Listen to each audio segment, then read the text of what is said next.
Hello, YouTube! I, for one, welcome our overlord, Meta, Twitter, and everything else in between. Welcome to CanFURence 2022! I knew your suit, I just didn't know from where.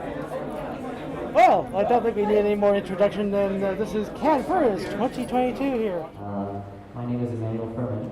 No, it's seriously my real name. Nobody ever believes me, but I've been destined to be furry trash from birth for the last name like that. But otherwise, you might know me as CanFURence, and you might also notice my voice is a little. Last night you turned up the music quite loud, so I was shouting a little bit to make sure that people could hear me. My team of AV guys have been working really hard, and I'm very proud of them. So before I begin, of course, I just want to give a big thanks.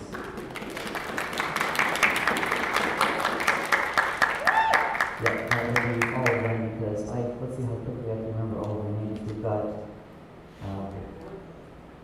myself, Ross, Jester, Waru, Palva, Nebula, Jade, and doesn't it feel bad if you make it at the end of the list? Yeah. Oh gosh. Oh no, wait, that is it. And Emite, who is also the head of dances and DJs. Emite and I will both actually be performing tonight. So make sure you catch that. Emite has her first set, which is at 10 o'clock. At 10:45, so 15 minutes before the end of the scheduled set, I'm actually going to be joining him on the stage. We're going to have a nice back-to-back set. It's going to be so much fun. And he's actually going into my time by 15 minutes as well. So basically, he's got 45 minutes solo, and we have 30 minutes together, and then I've got 45 minutes solo. And then, of course, our headliner, Dodge, who is our guest of honor, sitting right here at the back. This is really super exciting. Okay, tell me, is it up on the screen? Yes. Yes. Oh, fantastic. Look at that. My tech team does so much for me. So, the good news is I actually have a way to access my notes on my phone because I had sent them to Emily. Asked him to look over it because, of course, you always want help from your fellow DJs. Something important, is to always rely on those close to you for help, which is kind of fun. Because when you think about it, I'm the one running the panel, and yet we have our headliner DJ in the audience. He doesn't need to be here, but God is quite a stand by supporting me like this. I think that's part of the reason why I was really chosen for this awesome stuff. Something seems kind of finicky with you. How are you trying to record? Yeah, before you come in. There we go, value of community. And you know what else is hilarious? Is that the Wi-Fi is now not working on my phone. This is great because I have my notes here.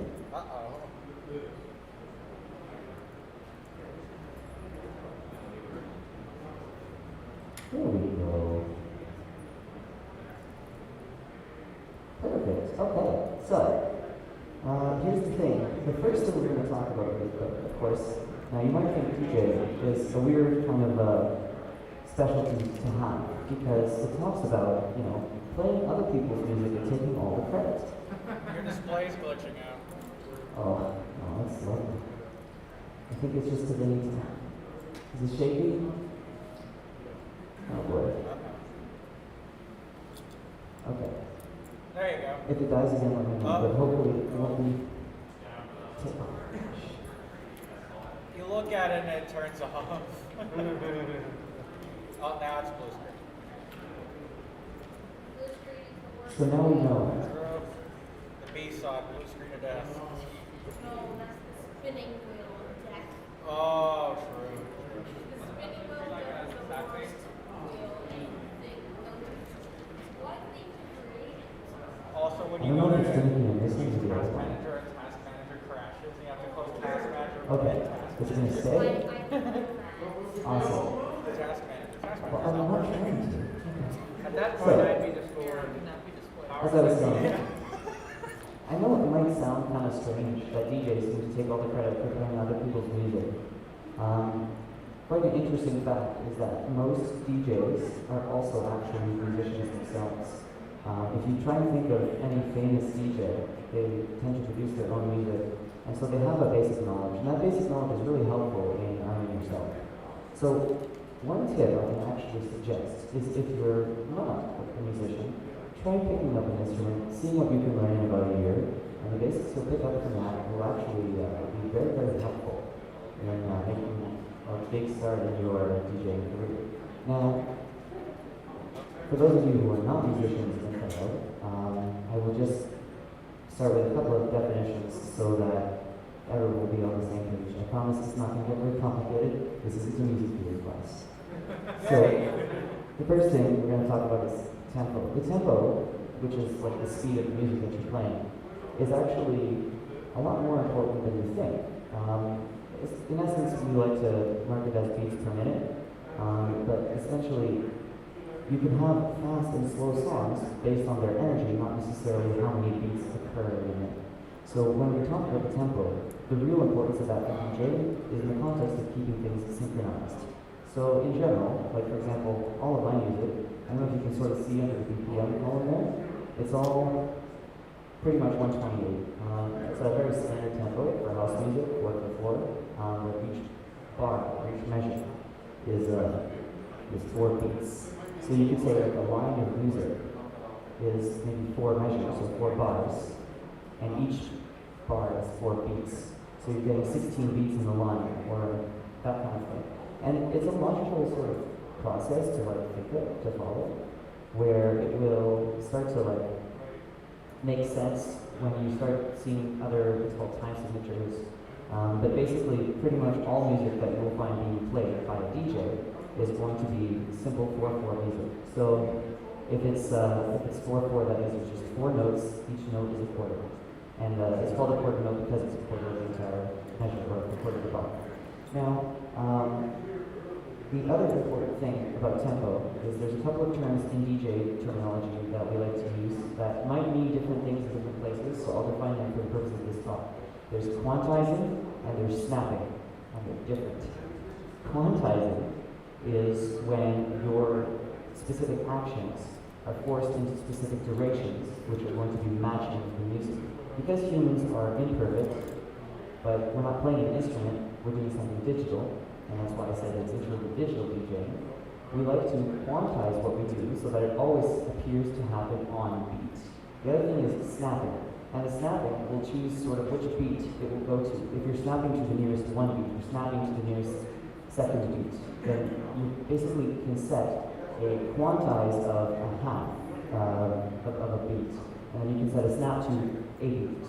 So that, for example, anything you do might have a duration affecting something for just a half beat, but then it will snap to the correct beat. Or if you say snap to 4, it'll always begin at the beginning of the measure. The quantization affects the time between you hitting and the action occurring. The snapping affects the actual timing of when that occurrence happens. So it's like a weird nuance. In general, it shouldn't matter too much, but if you still have trouble understanding the difference, because it's true that an auditory explanation like this doesn't necessarily give you a good intuition for what it means, my best suggestion, and I'll be saying this a lot throughout, is literally just try it out. And I'll show you a few things when we're trying some things out. This particular software that I use has snapping and not quantization, but that shouldn't really matter. So, for example, when I have snapping and not quantization, what happens is if I press something like a quarter of a beat late, what will happen is it will trigger the effect as if I had played it on the beat. So that's an importance of snap versus quantize, because you don't hear the beginning of the effect if you hit it late and you snap but not quantize. Now, the other thing to talk about is keys. So you can see here I have what's the classical music notation under that key column there. Some of my songs are in A flat minor, some of them are in G minor, some of them are in I've got major keys. Some of them there. Oh, maybe not. Oh, it must be in the wrong direction. That's okay. You're getting a preview of what I'm going to be playing tonight, by the way. So if you like Go.pop, that's what's coming up for me. So the major key and the minor key usually talks about, it's like hard to explain without physically hearing it, but the best way to describe it, that most music teachers will say, is that major keys sound happier and minor keys sound sadder. Most pop music is written inside major keys or minor keys. I would say probably most house music though, or most electronic music you're going to find is usually centered around minor keys. It's not necessarily that you have to be a musician and know this kind of thing. It's more important because there's a lot of clashes between minors and majors, but in general, minors and other minors like to behave well with each other. I need to work on my phrasing. Regardless, other types of notation that you'll see inside of DJ software might not necessarily be like this. If I change my settings here, I'll show you this. Inside my settings, I can change the key notation style to, to display settings. Yes. So I have classic key notation, but it's called harmonic notation. It works a little differently. You can see here now they're numbers instead of letters. There are 12 keys that exist. 12 majors and 12 minors. I'm not talking about modes, but all of you classically trained musicians, this is not a jazz class. But there are 12 majors and 12 minors, and a lot of them are related to something called the circle of fifths. It's a good idea to look this up. However, just to give you an idea of what it means with related keys, when I drop in a certain song into this one here, you'll see, okay, I don't know what 7A actually means because I've never actually used this style of notation. Some DJs do use it, of course. And it's good if you have zero intuition in terms of like if you've never played an instrument before, because the circle of fifths really talks about separating keys exactly by five whole notes, which I guess would be equivalent to, sorry, not 5 whole notes, a perfect fifth is 7 semitones. 7 semitones? Yes. Oh, good, I remember. I'm looking back here because there's actually a piano teacher, MIT piano teacher. So, my own piano teacher would be rolling in his grave if he heard me talking about things like this, but anyway. Oh, sorry, he's not dead yet. He actually messaged me on Facebook for my birthday, which was a couple of weeks ago. Now something else though is that you can see now, okay, my software actually highlights other things that would match here. So you can see 7A and 6A look like related keys here. And in general, things that are within a fifth, they're called a perfect interval, or things that have a relative minor to a major, which is like another interval that's exactly like 4 semitones apart between a relative minor and a major, are sort of like one of these things, like in the key of A minor, you have C major that's related, and so also F major that's related. And these related keys will help your mixes become harmonious. It doesn't sound good if two songs aren't in related keys, because what you'll get is a lot of these what's called dissonant intervals, and that dissonance basically makes for not the most fun to listen to kind of mix. But again, if you don't know what I'm talking about, it's the kind of thing that if you were to just try it and listen to it yourself, you would understand. Maybe I should try this now, because I actually never really sound checked anything. But this is not a good example of something because it actually has no real tonality now until the chorus. But okay, let's pray that this is not terribly loud. Oh, yeah, that's the thing. I need to select an audio device. Because it's kind of playing to my speakers. But it should be playing to this. There we go. This should be set to that. Great. Now, play it. So, you might hear this is in a key, and then over on the right side here, okay, I gotta switch out of this notation because I don't know how it works. Let's try it into the classic style of keys. So what you see is in G flat minor, and this version of Furry here, which by the way is a killer cool drop, has a key of A flat. So what you hear, yeah, of course.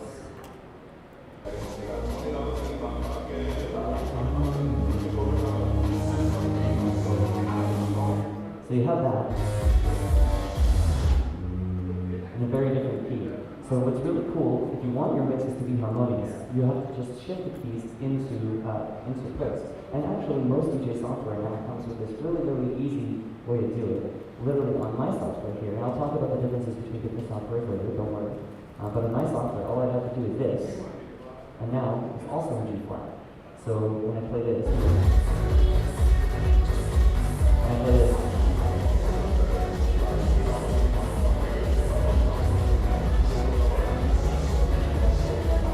so you hear that they're now in the same key. Whereas if they weren't in the same key, and I put this in its original key here, and I try playing it again, doesn't sound as good. So it's again one of those things that you can tell if you just listen and you have the right ear for it, and with enough practice and enough time, it's one of those things you can definitely pick up. Now, the last thing I wanted to talk about in terms of its definitions are just ones that are not specific to music in general, but actually specific to actual digital audio. So you might hear some terms, for example, key lock. Mine actually doesn't have a specific button that will say key lock, it's just listing here. But most software will have something that you can enable called key lock. And what that allows you to do is to change the tempo. As you can see, I can stretch it. I can change the tempo, make it faster or slower. And in doing so, usually the sound wave, if you compress it, the frequency will go up, so you'll get a higher pitch. If I disable key lock, oh, it does say key lock. Oh, actually, if I disable key lock and I start playing it, and then I speed it up, really you can sound like a chipmunk. And if I slow it down, it sounds a little more masculine. But what happens is I turn on key lock, it stays in the original key, and it uses something called resampling. Now here's the thing, you have this risk when you change the tempo too far. But the idea is the resampling will edit the sound ever so slightly. And because what it's doing is it takes like a little bit and it extends it, so it like has to sort of predict what the wave might sound like, because it's trying to add extra information into the song that isn't actually there. And the opposite is true if you're speeding it up. What's happening is it's cutting out tiny little bits. So what happens is a lot of the high range sounds, which would be stuff like cymbals, hi-hats, or whatever, when you don't have key lock on and you start speeding, or when you do have key lock on and you start speeding it up, if it's cutting little pieces of your wave out, then the high frequency sounds, which have a shorter time between the waves, will actually suffer because you're going to cut some of those waves just right out. The larger waves might be able to tolerate you cutting out like a tiny section of them, but the smaller ones, they're going to start to be cut out. So when you hear this, with key lock on, and I speed it up, you lose all this range. So it's like, almost sounds kind of amazing. So the idea being that your key lock is very useful, just keeping in mind that the more you change tempo, the worse you're going to degrade your audio quality. Something else to talk about, I believe I have that actually written in minutes, right? Sorry, just making sure, because I want to talk about it now if I don't have it there. Okay, yeah, so I will talk about it now. So the type of modes that you can have to change your audio, right? Like I said, you can enable key lock and you can disable key lock. I've seen some software that has the capability to first keep it in the key lock, but then once it reaches a certain range, knowing that the quality will degrade, switches into a non-key locked mode. And this, on an older version of this software, was called hybrid stretching.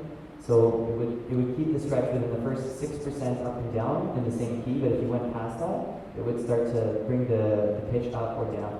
So you would lose the key that you need, but in general, they're figuring if you're going to speed something up really far, it's not necessarily audio quality that you're going to care so much about. So it tries to preserve what it can, but it's a good sort of middle ground between the two, between having key lock enabled or disabled. So in essence, you're going to have to pay attention to whether or not your sound is good enough for you when you're choosing whether or not to use key lock in your transitions. You have a question? More of a bit of a question, but if my understanding... Sorry, I can't hear you. If my understanding is correct, would it not be a good idea to also try and use higher sample rate audio files? That's a great question. So the question was, what about sample rate in your audio files? How does that affect it? And the answer is, in general, actually, most audio is outputted by your sound card at 44.1 kilohertz sample rate, regardless of the audio file sample rate. However, sorry, I just realized I probably should have my radio on. Okay, so the thing about it is resampling will actually sound better the higher the sample rate. This is true. However, again, that's only resampling in one direction. Secondly, again, the quality degradation is likely to do the same because when you're stretching, you're adding the same percentage. So in other words, the interpolation might have slightly higher quality, and actually this is depending on some of the settings that you use when you're stretching or compressing, but or I don't want to use the word compressing because that means something different. But when you're stretching out or pushing in your sound file, basically it's going to degrade regardless of the sample rate. Perhaps it might degrade at a slightly different rate, but in general, you should be the judge of whether the quality is good enough or bad enough. Although, of course, you want to use the highest quality sound files possible. A small side note on that, because I know it's not in my notes, MP3s, which are called lossy, they have a lot of compression that can reduce the quality of the higher ranges. At the expense of file size, you can choose higher bit rates for lossy style compressions, but most DJs will use audio files that are either uncompressed or have perfect compression, which is to say WAV files, which are just raw, like .wav format. I believe, the most efficient compression with that's called lossless audio is FLAC, or FLAC. That stands for Free Lossless Audio Codec. There are others like ALAC, which is Apple Lossless Audio Codec, which is also similar. That's the most efficient in terms of file size versus sound quality. Yes?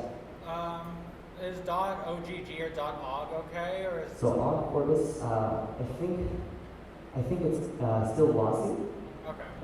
which means that it depends on the bit rate. You can basically lose out on some audio quality from the compression. I believe OGG Orbis is slightly better in terms of file size versus in terms of lossy compression to give you better quality for the versus file size. But in general, when you're DJing, you want to avoid as much as possible using lossy audio, because not only will it make stretching and compressing sound way worse, but it will also change your your perception.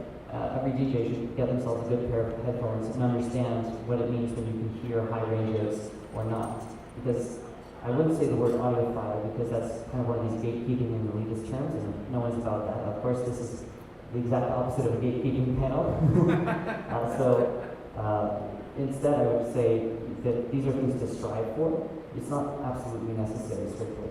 But you should definitely learn the difference between something where you can hear, in the high ranges. It's almost like you'll never go back, because once I started listening to my music in FLAC, I realized what I was missing out with MP3s. Of course, I still listen to MP3s because no one wants to have 120 megabyte files for every single song, but you have to worry about a lot of that kind of thing when you're DJing.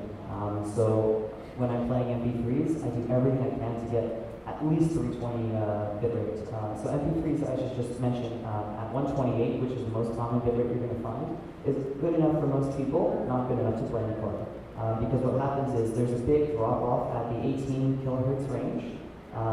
So the human hearing generally extends if you do not blast your headphones from 20 hertz all the way up to about, mine goes about to 22 kilohertz, but your mileage may vary. By the time you become a much older adult, your hearing will drop off at about 17 kilohertz to 18 kilohertz. But you can accelerate your hearing loss if you blast your headphones. As a side note, you hear the music in here is very loud. Most of us who are sensible are actually wearing earplugs under these. If we're not DJing, that is. Up here we actually have the monitors not as loud as the mains, so we don't get blasted with the same amount of sound as you guys.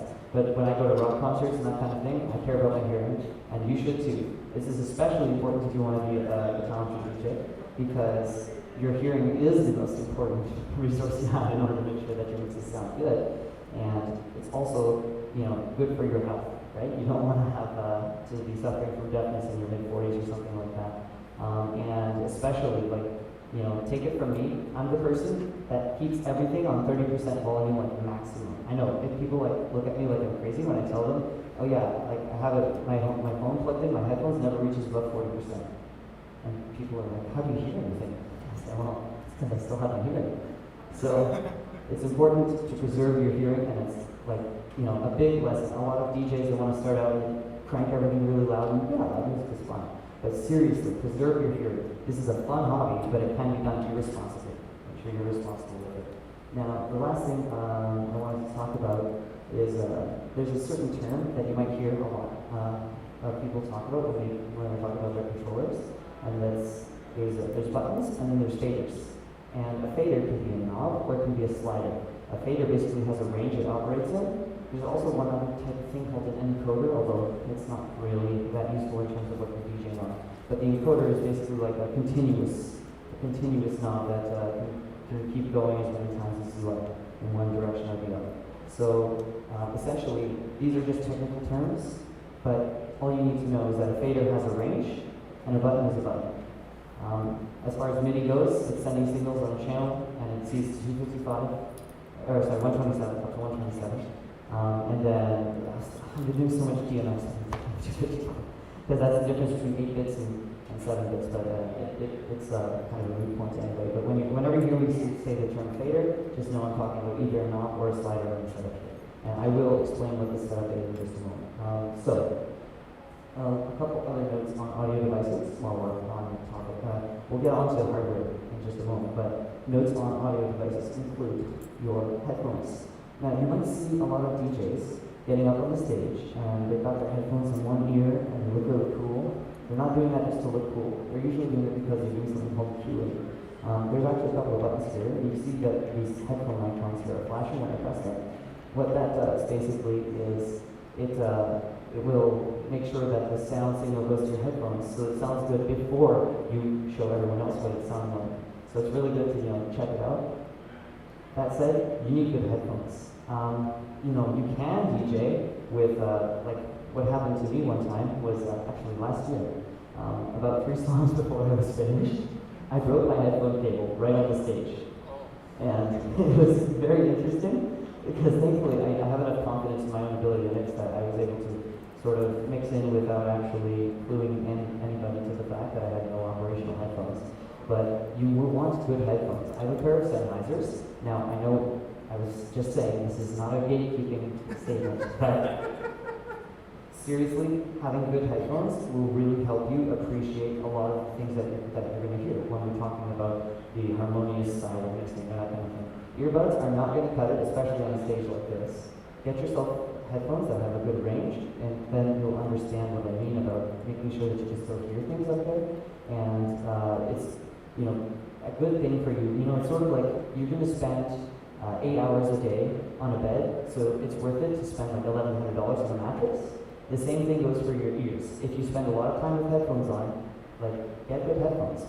They're good for comfort because I used to have a pair of bad headphones that made the cartilage in my ears sore.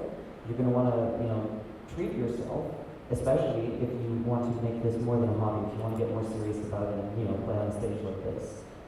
You also want to think about your speakers. If you're not a headphones kind of person at home, get yourself some quality speakers. Again, if you spend a lot of time listening to audio, it's worth it to spend a little extra on the experience. So that's something to think about. And if you need tips on saving up some money for different hobbies, I would suggest going to Be Creative's panels on those kinds of things. I believe this morning was the panel on how to finance your furry fascination, and tomorrow he's doing a panel on Investment 101, I think. So those are great tips if you want to find ways to get a little extra cash to make sure that you can splurge a little bit on your setup. That said, you have other hardware you can spend money on too. This is a Pioneer DJI SP2. Most of our DJs actually here are using SP3s, I'm pretty sure. The DJI SP3 is a fantastic controller that's very mid-range, and it's a few $100. So it's on the order of the price of a new laptop, which is not so terrible, but you don't actually need this to DJ. It just makes it a lot better. And at the worst case, if you're just starting out and you still don't know and you don't feel like spending several $100s on some nice hardware, rent it. Actually, I bought this after I rented it. I went to Long Equate, I'm not kidding. They have these, well, they have SP3s now. I got this a few years ago. So, and at Long Equate, I was renting this for about 6 months to make sure that I wanted it, and then they offered me a nice price because I've been renting it for so long. They just sort of cut the price of the purchase. They said, you want to buy it outright, it's clearly one for the long term. So a good solution for you, if you want to try out hardware, rent it for a month. If it doesn't work for you, you can go back and ask for something else. Most places that are going to rent out professional audio equipment are going to have multiple options for everything that you might need. So not to say that the hardware is vital, but having good hardware is going to make all the difference in terms of being able to develop your skill as a DJ. Now, a really important thing that you'll see, and this is kind of the main reason that DJs are using specialized hardware, is multi-channel audio. So there's a left and a right ear, and so we have left and right signals for all of our audio tracks. In fact, we have pretty much everything, double the number of channels that we need. Even Emma on the mixer back there has the ability to pan my microphone left and right, so you can only hear me on certain sides of the room. That said, okay, now is he going to demonstrate? So some sound is going to come out of this side, and then some sound is going to come out of the other side. And the importance of this really is, in some songs, like, I don't know, Bohemian Rhapsody comes to mind for no reason in particular. Easy come, easy go, little high, little low. And you get some really cool effects. Yes? I'm sorry, that's the first time I ever heard left and right microphones, and I was amazed. So the importance of stereo audio is one thing, but you actually need two lefts and two rights, because not only do we have something that's going out to the speakers, but something that's separate that's going to go out to my headphones. Now, most people will have either a separate mixer and set of DJ decks, or, in the case of my hardware, for example, it has a mixer built in. So I'm actually doing all my audio from my computer over this USB port. So it's actually being a digital signal sent down the USB through the audio interface inside here. A lot of people get audio interfaces for other reasons too, like for example, they want to record nice things, and it's nice when you can individually control levels. There's a lot to be said about the difference between hardware and software in terms of being able to switch audio to multiple channels, but it is pretty much an absolute necessity to have just, one line for your cue and one line for your speakers when you're DJing. If you cannot, or you choose not to go for a setup where there's a technical reason why you can't have a separate track for your cueing and your mains, there's something called split mono, which actually I'll just quickly show you here in my audio settings. If I were to select this, you can see here how I have a master channel and a cue channel in here, and I go to separate outputs because I have a sound card built into this. So what happens is, if I select split mono, what happens is now I have a left channel and a right channel on the output here, and if I were to split those, I can have basically a mono signal going in. So you lose the left-right panning, for example, that Emma was showing earlier, but you have the left channel, which could be for what's going out to the speakers. Maybe if you're DJing a small, wedding party, for example, I've done this once, and then you take the other side, you have mono headphone signal. And so what you have is still the ability to cue, and sometimes it's worth sacrificing stereo just for the ability to cue this. That's kind of really important. You have a question? Yes. Is there a way that you can take a second, device's audio signal and put it in your headphones along with another? Like, if I want to listen to music on my phone and game on my computer, can you combine them into one headphone signal? Yes, with the use of the mixer. Awesome. So that's why we actually have a nice mixer at the back that I'm standing right now, because we, for the Anubis show that's coming up, we're actually going to have 3 different sources for audio. We have this guitar, we have a backing track, we have a microphone. So basically, when you have to worry about all these kinds of things, you can have multiple inputs, multiple outputs. We have monitors here, we can adjust levels individually for each. Having a high quality mixer is the reason for this. In fact, we also have Nevimer's mixer that's currently, this is being fed into. So when we have our back-to-back set, myself and Emma, we're running 2 devices. We can't plug both computers into the same audio interface. So instead, we have a mixer that's taking my signal and a mixer that's taking his signal, and they're both going to be outputted. So we can level those individually, that kind of thing. So yeah, having a mixer can, exactly, you can even use it outside of DJing, like listening to music from your phone while you're playing games on your computer, that's right. So next, we're going to talk a little bit about the hardware. So there are 2 main types of decks for digital DJing. You have basically vinyl decks and CD decks. And I know that's going to sound really weird because no one actually uses either of those technologies anymore. Those are relics of the past. But we keep the terminology. What that's referring to, for example, these are CD jogs. So these jog wheels, you might be able to scratch them like the vinyl, but they don't actually rotate at all like a vinyl player. There are DJ controllers where there's a motor sitting under here, and it's physically turning, and there's a sensor that's checking the speed. And so what happens is if you put your finger down like you could to slow down a record on a turntable, and it tracks that, and then it will actually slow down the audio playback for you. So it's a digitally encoded vinyl player. So it's like a vinyl jog wheel.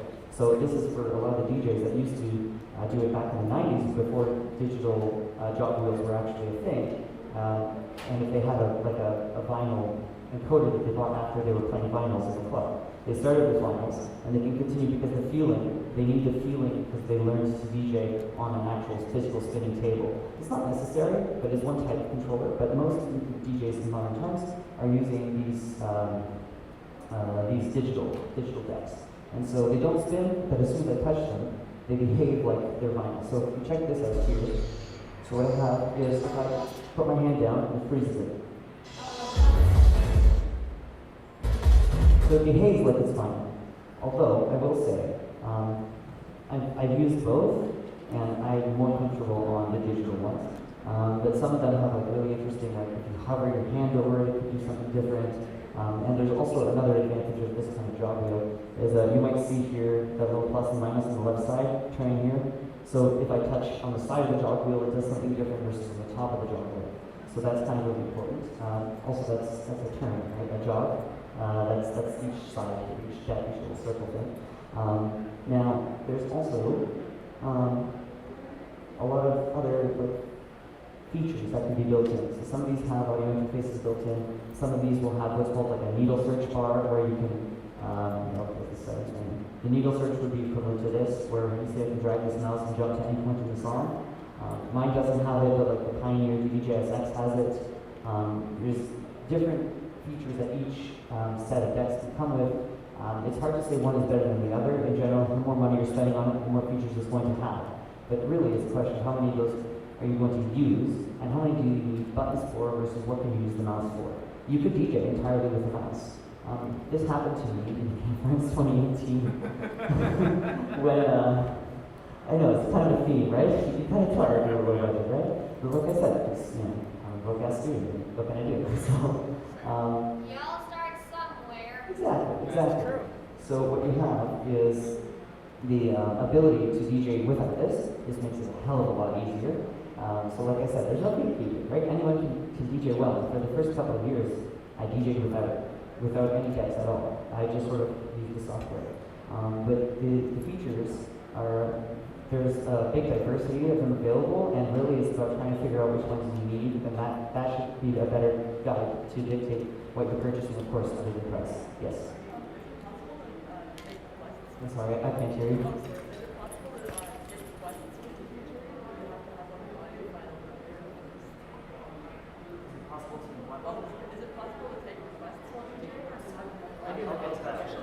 The question was about taking requests while DJing, and that's actually later on in my notes. So I will answer that soon. Okay.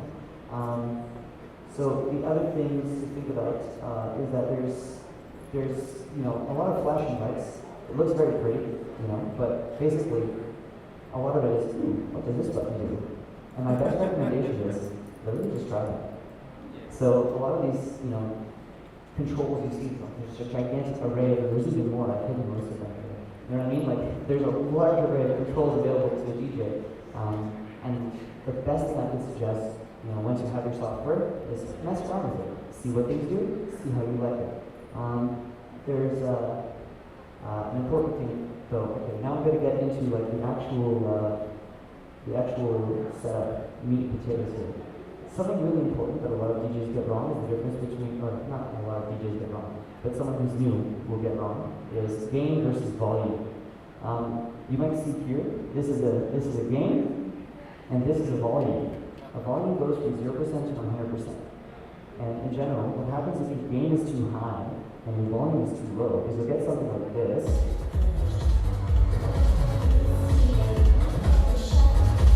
So you might hear there's a bit of distortion. So instead I can turn this down, turn this up, and I don't have the distortion. So the important thing here is that your software in general will actually adjust your gain, so you shouldn't need to touch it, which is to say it does what's called normalization. It finds the loudest point of your track, and it sets the loudest point of all your tracks to be equal. And that way, you never have to worry about adjusting your gain. However, some tracks are mastered really badly, have a spike somewhere in the middle, and the rest of it just seems really quiet. If that's the case, you shouldn't be DJing with that track. But if you do have to use it, or if you do plan to use it, to be aware that you want to basically adjust, in general, your gain first, until it reaches a point where you're like up to equal of what the original track is, and try not to go over it. Because if you need something louder, you want to adjust volume, not gain. So some people will set, the gain really high and the volume really low. That is actually a big mistake. So in general, set your gain, keep it towards what would be the track should be normally, and keep your volume to help your volume adjustments here. You see I also have a lot of these controls here on the equalizer. Did I write that later? Well, yeah, I'll just show you at least, it's sort of here, it's not really on these notes, but I'm going to go over the interface in more detail, but basically, these can also adjust volumes and stuff. So when you're cranking, for example, bass on one of these, like this, and I crank the bass, I might start clicking the bass because my gain is at 0. Maybe, if you wanted to crank a specific range, you might need to bring the gain down a little bit to avoid the distortion of the beat. Here are high ranges, here are high ranges. Now, we like to think of highs, mids, and lows. It's very arbitrary in general. Lows, we're talking about your bass, little oomph, kind of. The mids are generally around the vocals, which usually are around 200 to 300 hertz range. The highs will be anything that's tinny, like you have the sounds of cymbals and that kind of stuff. So you can use that to play with the mix and make it sound really cool because you can like pass out, for example, the lows. This is low pass, so all the high ranges are dead. I can filter into the highs so you don't get any bass notes at all. And so these kinds of things are important, but they're important for volume consideration. Now, there's something that you can use called a limiter and a compressor. A limiter basically will stop distortion before it happens, and a compressor will raise gain without causing distortion. So it will basically take, if the volume isn't high enough, it'll take it and boost it just a little bit so that you have a slightly more even sound throughout. A lot of people like to complain about the use of compressors and limiters because it ruins what's called dynamic range, which is to say you don't get any contrast between the quieter and the louder parts of the song. But actually, you have to understand when dynamic range is important. If you're in the dance like we had last night, where the music level is generally just loud throughout, you probably don't care as much about the big contrast. But again, it depends on the type of music you're playing, and it depends on how much priority you give to these kinds of things. So really, it's about what sounds the best. So you have to just keep that in mind. Next, we're going to talk about the remapping of controllers. Your controller is actually very customizable. I can go into here, and yes, it's natively supported in here, and all the buttons do what they say. But sometimes you don't need that functionality, and you need something else a little bit more. I would say use an extra amount of caution when doing so. But as you can see here, I can go into here, and I can change. I have specifically a gridding mode set for this, for example. I've remapped a lot of the buttons when I'm in gridding mode to do different things so that I can prepare my tracks easier. So you can consider remapping MIDI controllers to do different functions inside your programs. Just be very careful when doing so, because what you're doing is essentially like learning a new instrument that you're going to get used to. And if you wanted to sit down at someone else's setup or plug your thing into new software, it's not going to do what you expect it to. So it could cause a bigger learning curve for any changes to your setup. But that said, customize it. It's your own. Do what helps make you do best, and you're going to have a great time regardless. Next, we're going to talk about a little bit about the settings menu. The settings menu, each one is going to look different, but you're definitely going to want to make sure that you are, I hope I said that correctly. Going through it, making sure you know what every one of these things does. Something I wanted to just pay special attention to is the crossfader curve. So what this does is it actually changes how the crossfader, this thing here in the center, that I just kind of covered at the same time. This thing here in the center will behave. In general, the crossfader fades between what's in the left and the right. But sometimes you can do like a attached filter to it like this, where the crossfader now moves the filter. You can do a lot of things. The crossfader though has what's called a curve. So it will behave in a specific manner. Where you might want to have different conditions for your mix. For example, here it's set to mix, which is to say that if it's in the center, both tracks are 100% volume, and it's a linear, fade out as it goes to here. But there's also a couple of other options here. You can see there's a constant volume crossfader where each of them is a linear curve, and if you're in the center, it's 50% each side. So it really depends on your style of mixing. In general, you don't want to change this on the fly, but I guess also could. There's also a constant power, which as you see is like halfway between the mix and the constant volume. And so because our perception of sound is a logarithmic curve, the constant power will actually sort of help the mix sound slightly better. If you wanted it to always have like one fading out while the other fades in, you don't want a point where they're both at 100%. Right? When you have both tracks playing, you might not want it both at 100%. You want something slightly more even in the middle. Use whatever crossfader curve you like. There's even a custom option there. You can make your own if you really wanted to. I keep it on mixed, and I suggest most people use it because this style of crossfader curve is probably what's going to give you the best experience when mixing electronic music specifically, and this is, of course, about digital DJing, so most people are going to be listening to electronic music, and I'm talking about house, drum and bass, breakbeat, hardcore, whatever it is. Electronic music in general has the same sort of properties, and so you're going to find that this kind of thing is going to be very helpful, even if you decide to change which genre you're in. But knowing your crossfader curve is also important. You can also not use a crossfader at all. Many DJs, and I mean, I think you probably have actually of the DJs here, only use the volume knobs instead of the crossfaders at all. So they will be in control entirely of each sound's leveling to the other, and are not relying on a curve between them. I use the crossfader, but again, that's because I'm aware of how I'm mixing, and so I know how each one goes. And sometimes, I'm crossfading with little volume, and then I pop the volume up to the top. So I'm essentially modifying my crossfader curve on the fly if I'm using volume while I'm using it. Yes? Are we going to be touching on things like proper equipment grounding? Because I have noticed that sometimes DJs will set up their equipment and end up having like a bit of hardware hysteresis. So the question was about grounding audio. What's funny is that we spent a long time and didn't fix a certain grounding issue until sometime through the midday yesterday, thankfully in time for the dance.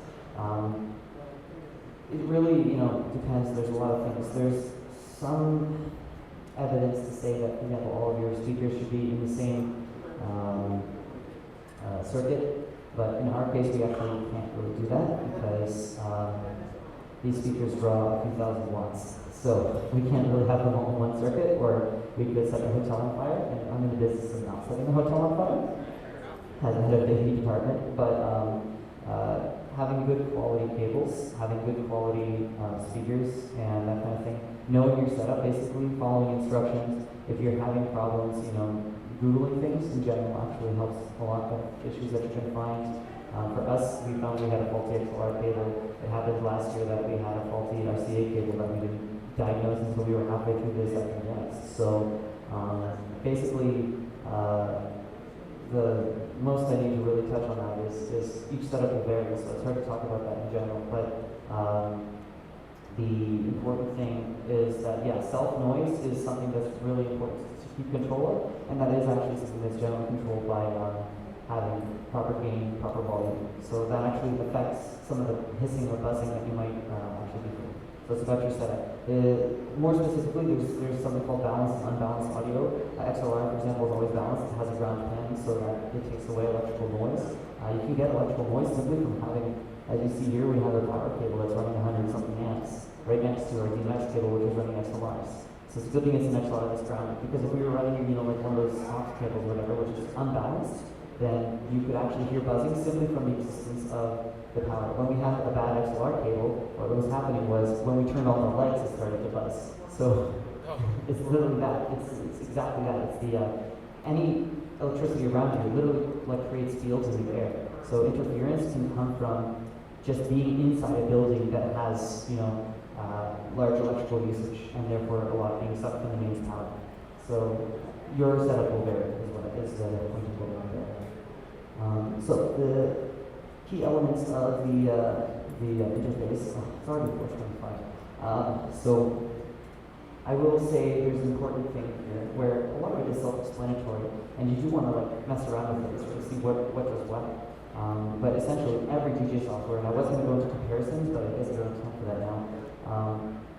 Is you're going to have a lot that's going to be common to it. You're going to have your decks. Some software uses 2 decks, some software uses 4, and you're going to have a central sort of mixing thing where you have highs, mids, and lows on each channel. You're going to have a volume on each channel, a gain on each channel. You might have effects on each channel. This software allows you to actually change which channel your effects are applied to, whether it's just the depth that you're using, or if it goes to the master signal, which is the master being the combination of all of them. So essentially, the most popular free option for DJ software, I believe, is still Mix, M-I-X-X-X. I highly recommend it. That's what I started out on. Now I'm using something called Mix Vibes Plus. This is a very obscure software that from some dudes in France. Basically, the reason I use it is because it has perfect SoundCloud integration, SoundCloud Go Plus subscription, which also it like gives you higher quality. It allows you to take requests, and this is what I was going to get at. So I like it because of that ability when I'm DJing an event that I like to take requests in, because I can just quickly look at the song, drop it right in, and I don't have to worry about that, because all I have to do here is if I switch back to 2 decks, you can see here, I can literally go on SoundCloud, right, and I can go through any of my playlists here, and then, it's apparently telling me I'm not logged in. Oh man. Oh, it's just not, the internet's not so good. But as you can see, there's a little search bar right there. I can look for anything I want. And so all I have to do is type it in there, and then it will pull it up for me. Knowing how your stuff works is really important. So whenever you try new software, the most popular commercial software that you have to pay for is, I believe, Serato, which is that by Pioneer? Or Native Instruments? Pioneer's Record Box, you're correct, yes. Serato is it NI or? No, NI is Tractor, and yeah, anyway. There's Tractor Control, which is really popular. There's Serato, which is, I think, what most people use. But there's also a lot of other free software out there. Every software will have the same functionality pretty much, but some will have niche individual things. The software does not improve your ability to DJ. So I can sit down using anyone's setup. I can use Serato, I can use Tractor Control if I really wanted to. I actually did. I was at his place recently. So, you have all kinds of different ways you can do it, and in general, everything that you learn on one will apply to another. So don't feel like you're married to any particular software. Good question. Is there any software for people who are on the go and just want to try stuff out, like for Android or iOS and stuff? So actually, just for fun. Really interestingly, I don't know much about anything that's available for mobile. I will say I know my software, particularly Mix Vibes Plus, is well supported, and it works very well on iPhones and iPads. These same guys produce a similar software called Remix Live. That's not free, I don't think. I think they have a free version. So that's something to try. But like I said, there's a ton of stuff. They will all have the same functionality pretty much. As long as you can see that they both have a pair of decks and a sync button on it, they'll probably do everything you need. Yes? I have an answer to that. I'm using my Android, I have an Android phone, and I use GarageBand. That's a good place for, they already have pre-made instruments that you can use on there, and you can use the music and instruments on there and on to. Yeah, so I believe GarageBand is a DAW, a digital audio workstation. It's used for production as opposed to DJing, which is playback. But there are some software that does both. Ableton Live, for example, has good enough functionality for DJing in addition to its production capabilities. But like I said, if it has a sync button, you're probably going to be doing everything the DJ needs to do because the sync buttons are very secret. It does all the work. So, now, the last thing I want to talk, I know that we've reached 4:30. The last thing I really wanted to talk about was knowing your set. The very important takeaways. So you understand now that this is not that hard to get into. You can see, you just play with it and sort of figure it out. But really important to keep in mind when you start out. When you're DJing, know your genre, right? Know what you're going to be mixing. Listen to all your tracks, beginning to end. Know your audience. Understand, I'm DJing at a furry convention, and I'm targeting mostly people in their early 20s. So what I'm playing, look at my tracks, right? It's 10-year-old pop music. Who doesn't love some Britney, some Lady Gaga, whatever, right? I don't have any Lil Nas in my set, but 10 years from now I will. So it's a lot about throwback pop, and that's the kind of thing. So that's the genre and the audience that I'm looking for. Try things out, try new things. Don't be afraid to experiment in other types of genres, because when you learn to DJ drum and bass at 170 BPM, next thing you know, it can improve your ability to DJ house at 128 BPM, and you know that you can try other things because you have more time in between beats to throw effects on. Consider the energy of your mix. Consider what you're putting in. Are you playing fast songs, slow songs, hardcore songs, You know, maybe you don't want to go full pedal to the metal the entire set the whole way through. I know Raver does that usually, but but for example, you know, like Dodger sets are usually, they have an ebb and a flow to them where some songs are very high energy, everyone's dancing, and then you're going to think, okay, well, everyone's now very tired and wants to get some water, and I'm going to play something that people are not going to be like, you know, walking out and go, oh, NSA started crap, and have to run back to the dance floor, you know? So think about that kind of thing when you're preparing a set. You don't necessarily have to fully prepare. You can do it on the fly. You can take requests, and this is what I was getting at earlier, right? When you're taking requests, you just have to know how you're going to fit it in. Have you heard the song before? If not, you probably want to press the cue button, get a little listen, figure out where you can slip it in, that kind of thing. So it's really, really important, though, to have these kinds of considerations, because you want to put yourself in the mind of someone who's dancing down there before you start changing things that are going to, like, you know, make your set feel weird. Because if you have your dance being unpopular, I tell you, it feels pretty crappy when it sucks.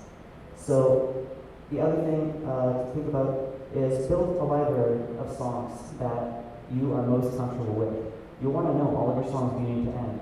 You see, I've got all these things beat gridded actually. So essentially, when I'm scrubbing through this, you know, I can see basically there are certain areas. It analyzes the beats, sure, but basically when the drop comes in and it skips 4 beats, I have to redefine the downbeat, that kind of thing. So all I have to do is I go into the grading here and I edit it, and I can see in editor mode there's a lot more control, that kind of thing. Some songs don't analyze properly, so spend time, listen to the songs, get to know them, understand that you might need to fix some of the analysis to know where the beats are in the actual song. And so when you are familiar with the song, you'll be able to actually mix it in more correctly. In a very unpopular opinion, I will say, pre-recorded sets, or even partially pre-recorded, there's nothing illegal about it if you have to rely on it.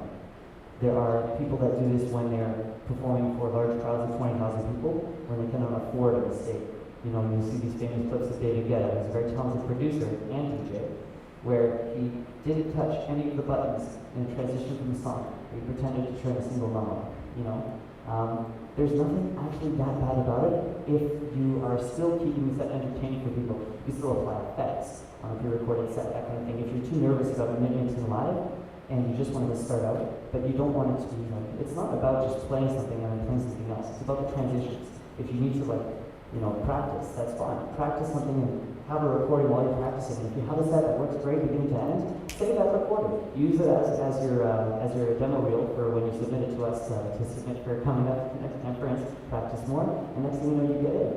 And so, basically, you know, BT DJs here, and he only plays pre-recorded sets. I know, ooh, I just share a comment, right? But like I say, there's nothing illegal about it as long as people dance and have a good time. So don't be afraid of getting your paws wet and just getting into something, doing it right, and seeing if you want to change something. And the better you get, the more you'll be comfortable doing things on the fly. That said, when things do go wrong and you need to, you know, make a mistake, that's okay. Play off your mistakes, you'll be able to do just fine. I mean, hell, no one noticed that I broke my headphones last year, right? So when things go wrong, the only thing that will help you get better is actually going through that, gaining the experience, so that you can learn how to keep improving your mixing. So when something goes really funky, and you hear, like, for example, some people are just going to apply a big record scratch, and then just, everything goes silent, and then they just drop in their next song, because they totally mess up the transition, but as long as they do it right, you never know. So that kind of thing is something that all DJs lean on very heavily. When they have to, you know, play off making a mistake, it's okay to make mistakes. So don't be afraid if your mix is not perfect, because that's what improving is. You make mistakes until you improve, until you stop making them. The last thing I just wanted to say is smooth versus abrupt transitions. What you're going to hear a lot in my set are extremely smooth transitions. What you might have heard last night in Aurora's set was a lot of very abrupt transitions. Both are okay. It's about knowing how to do them well.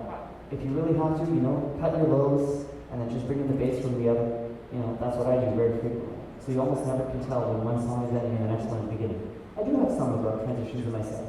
But for example, in the back-to-back set that me and I have, or will have tonight, we prepared quite a bit, and well, we need to do one for that, and that's why I started having out, because I've gone over my time by 6 minutes.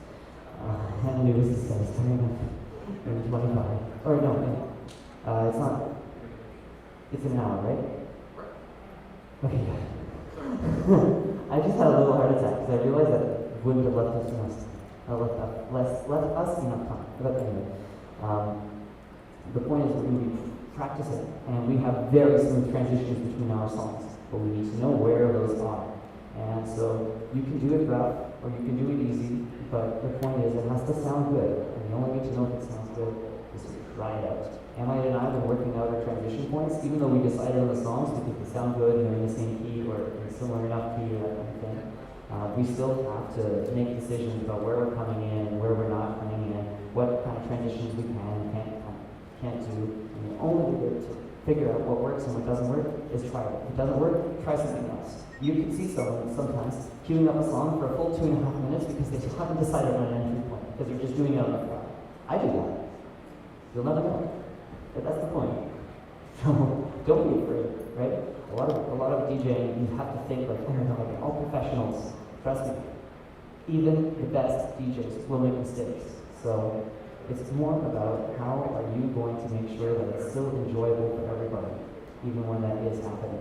Yeah, I've accidentally left my bass completely off one time when I transitioned the song, and it sounded completely anemic. I mean, no one likes a club song that's going to sound like this.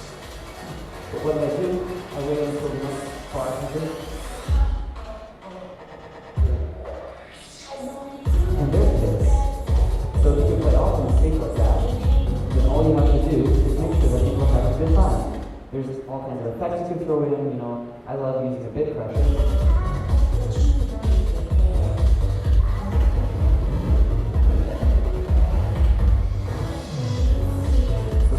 Really, really cool things you can do that will make your mix sound better, because you can just hit play and everyone will dance, but it's about how do you make it inventive. I'll go into here, I'll go to skip mode, and you can follow it. Push it out a little bit.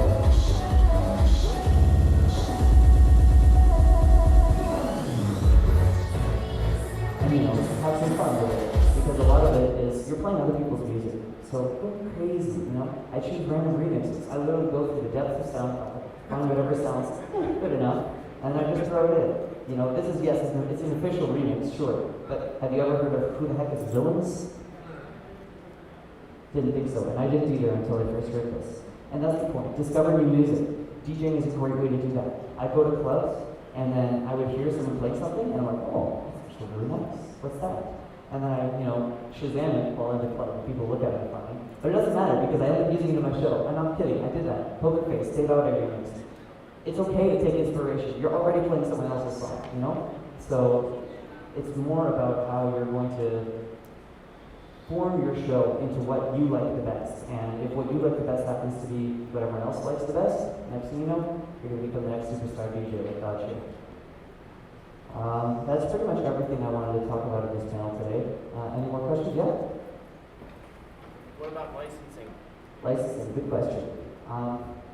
It depends on whether you're doing it for commercial purposes or not.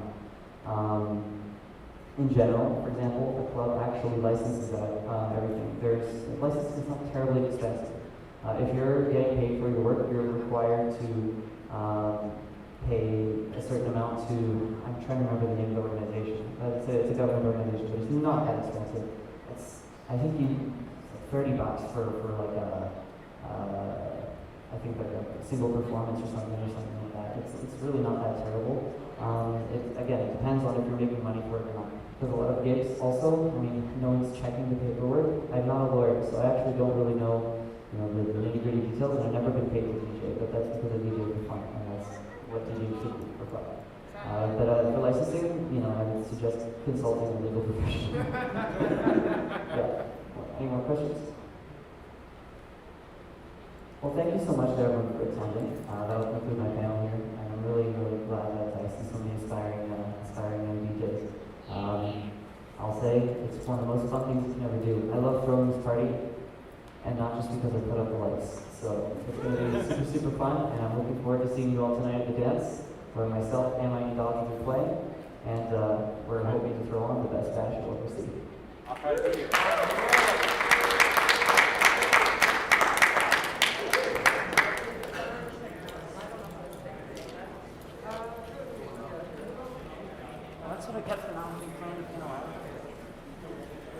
amazing panel. You did amazing.